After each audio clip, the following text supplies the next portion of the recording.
اعوذ باللہ من الشیطان الرجیم بسم اللہ الرحمن الرحیم لیس البر ان تولوا وجوہکم قبل المشرق والمغرب۔ یہ آیت قرآن مجید کی اس اعتبار سے عظیم ترین آیت ہے۔ نیکی کی حقیقت کیا ہے، اس کی جڑ کیا ہے، بنیاد کیا ہے، اس کی روح کیا ہے، اس کے مظاہر کیا ہے۔ مظاہر میں اولین شے کون سی ہے، ثانین کون سی ہے، ثالثاً کون سی ہے، اور اس پر ایک پورا علم الاخلاق جو قرآن کا ایک مکمل کتاب تصنیف کی جا سکتی ہے۔ ایتھکس، قرآنک ایتھکس کے لیے یہ آیت ایک یوں سمجھیے کہ جڑ اور بنیاد ہے۔ لیکن یہ سمجھ لیں کہ یہ آیت یہاں آئی کیوں ہے۔ پس منظر میں وہی تحویل قبلہ ابھی ہے۔ تحویل قبلہ کے 4 رکوع 15، 16، 17، 18 یہ تو سالڈ ہے۔ اس سے پہلے 14ویں رکوع میں آیت تھی للہ المشرق والمغرب فأینما تولوا فثم وجہ اللہ۔ ادھر بھی پھر اتنی آیتیں چھوڑ کر پھر گئی لیس البر ان تولوا وجوہکم قبل المشرق والمغرب۔ نیکی یہی نہیں ہے کہ تم اپنے چہرے مشرق اور مغرب کی طرف پھیر دو۔ یہ نہیں کہا یہ نیکی نہیں ہے، نیکی یہی نہیں ہے، یہ بھی نیکی ہے۔ جو ظاہر ہوگا نیکی کا وہ بھی نیکی ہے، لیکن اصل شے اس کا باطن ہے۔ باطن صحیح ہے، نیک ہے تو حقیقت میں نیکی نیک ہے، ورنہ نہیں۔ ولیکن البر، بلکہ نیکی تو اس کی ہے۔ اب یہاں سے شروع ہوا جو نیکی کی جڑ ہے، بنیاد ہے۔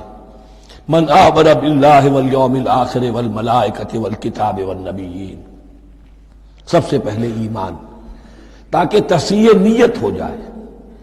یہ جو ایمان لائے اللہ پر، یعنی جو نیکی کر رہا ہے صرف اللہ سے اجر کا طالب ہے، والیوم الآخر، اور قیامت کے دن پر کہ اس کا کوئی اجر دنیا میں نہیں صرف آخرت میں مطلوب ہے۔ ورنہ آدمی سوداگری کرے، دکانداری کرے، کپڑا بیچے، کچھ اور بیچے، دین تو نہ بیچے۔ دین کا کام کر رہا ہے تو اس کے لیے سوائے اخروی نجات کے اور سوائے اللہ کی رضا کے کوئی اور شے مقصود نہ ہو۔ والملائکۃ والکتاب والنبیین، اور ایمان لایا فرشتوں پر اور کتابوں پر اور انبیاء پر۔ یہ تینوں مل کر ایک یونٹ بنتے ہیں۔ فرشتہ لایا دین، کتاب بن گئی، اور انبیاء پر آئی وہ کتاب۔ ایمان بالرسالت کا تعلق نیکی کے ساتھ یہ ہے کہ نیکی کا ایک مجسمہ تمہارے سامنے رہے، آئیڈیل، اسوہ۔ ایسا نہ ہو کہ اونچ نیچ ہو جائے۔ نیکیوں میں بھی ایسا ہوتا ہے، کوئی جذبات میں ایک طرف کو نکل گیا، کوئی جذبات میں ایک طرف کو نکل گیا۔ اس گمراہی سے بچنے کی ایک ہی شکل ہے کہ ایک مجسمہ مکمل، ایک اسوہ کاملہ سامنے ہو جس میں معتدل ہو تمام چیزیں، اور وہ ہمارے لیے اسوہ کاملہ محمد رسول اللہ کی شخصیت ہے۔ نیکی کے ظاہر کے لیے ہم انہیں معیار سمجھیں گے، جو شے جتنی ان کی سیرت میں ہے اس سے زیادہ نہ ہو، اس سے کم نہ ہو۔ کوشش یہ ہو، آئیڈیل یہ ہو کہ بالکل انسان حضور صلی اللہ علیہ وسلم کے اسوہ کاملہ کی پیروی کرے۔ ولیکن البر من آمن باللہ والیوم الآخر والملائکۃ والکتاب والنبیین وآتی المال علی حبہ ذوی القربى والیتامى والمساکین وابن السبیل، اور دیا اس نے مال، یا دے وہ مال اس کی محبت کے علی الرغم، علی حبہ اللہ کی طرف نہیں ہے، علی حب المال، علی الرغم مال محبوب ہے پھر بھی وہ خرچ کر رہا ہے، ذوی القربى قرابت داروں پر، والیتامى یتیموں پر، والمساکین محتاجوں پر، وابن السبیل مسافر پر، والسائلین اور مانگنے والوں پر، وفی الرقاب اور لوگوں کی گردنیں چھڑانے میں۔ گویا کہ نیکی کے مظہر میں اولین مظہر یہ ہے انسانی ہمدردی۔ اگر یہ نہیں ہے تو نیکی نہیں ہے۔ عبادات کے انبار لگے ہوں اور دل میں شقاوت ہو، انسان کو حاجت میں دیکھ کر دل نہ پسیجے، کسی کو تکلیف میں دیکھ کر تجوری کی طرف ہاتھ نہ بڑھے حالانکہ تجوری میں مال موجود ہو، تو وہ دین کی روح سے بالکل خالی ہے۔ یہ آپ سورہ آل عمران میں پڑھیں گے، لن تنالوا البر حتى تنفقوا مما تحبون، تم نیکی کے مقام کو پہنچ ہی نہیں سکتے جب تک کہ خرچ نہ کرو اس میں سے جو تمہیں پسند ہے۔ جس سے طبیعت گھبرا گئی، اکتا گئی، کپڑے میں جو بوسیدہ ہو گئے وہ دے دیے، حاتم طائی کی قبر کو لات مار دی، وہ نہیں، جو شے پسند ہے۔ اگر اس میں سے نہیں دیتے تو نیکی کو پہنچ بھی نہیں سکتے، تمہیں ہوا بھی نہیں لگے گی۔ وَأَقَامَ الصَّلَاةَ وَآتَى الزَّكَاةَ، دیکھیے نماز اور زکوٰۃ اب آ رہے ہیں۔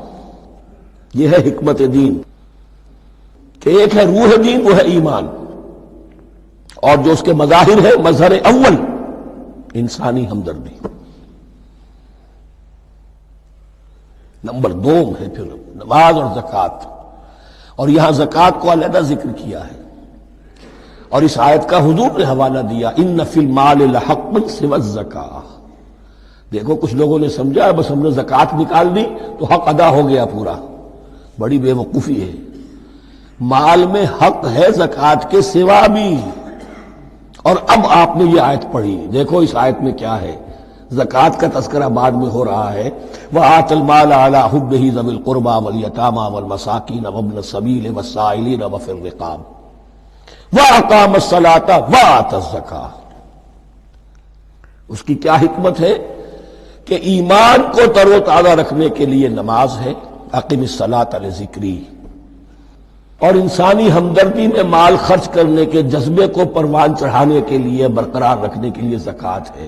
اتنا تو دو نا کم سے کم، بوتل کا منہ تو کھلے، کارک تو نکلے اس کا، اگر بوتل کا کارک نکل جائے گا تو شاید اس میں سے کچھ شربت اور بھی نکل آئے، تو زکوٰۃ ہے تو کارک کے مانند 2.5% ہے، کیا ہے، لیکن یہ کہ اس سے پھر کچھ اور بھی نکلے گا۔ جو زکوٰۃ میں نہیں دیتا اس نے کیا کرنا؟ وَالْمُوفُونَ بِعَهْدِهِمْ إِذَا عَاهَدُوا، اور وہ کہ جو اپنے عہد کو پورا کرنے والے ہیں جب کوئی عہد کر لیں۔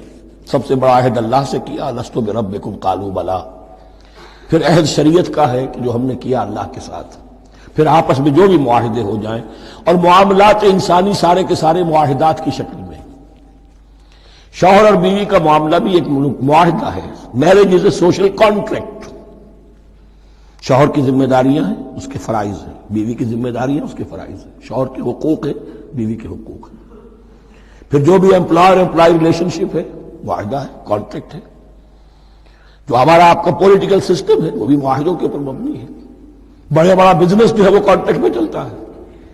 تو اگر ایک چیز پیدا ہو جائے کہ جو عہد کر لیا ہے اسے پورا کرنا ہے، تو ساری اسٹریم لائننگ ہو جائے گی تمام معاملات کی۔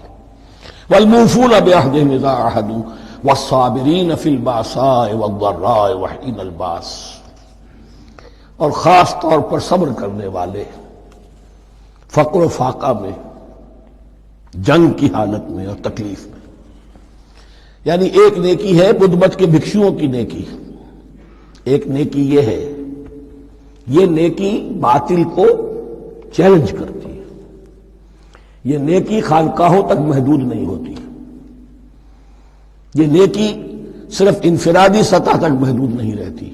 جو نیکی اللہ چاہتا ہے وہ یہ ہے کہ اب باطل کا سر کچلنے کے لیے میدان میں آؤ، اور جب باطل کا سر کچلنے کے لیے میدان میں آؤ گے تو خود بھی تکلیفیں اٹھانی پڑیں گی۔ صحابہ کرام کو بھی جانیں دینی پڑی ہیں، سینکڑوں صحابہ نے جام شہادت نوش کیا۔ تو آخری چوٹی کیا ہے؟ گویا کہ سمم بونم جس کو کہتے ہیں ایتھکس کے اندر، کہ اس نظریہ اخلاق میں سب سے اونچی منزل کون سی ہے؟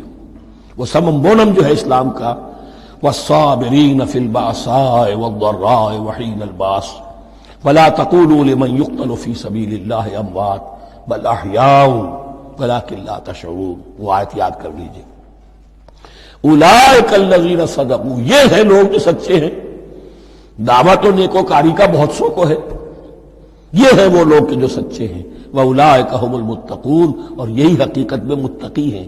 تمہارے ذہنوں میں کوئی اور نقشے بیٹھے ہوئے ہیں، کوئی لباس ہے، وضاقتہ ہے، بس یہ بڑا متقی آدمی ہے۔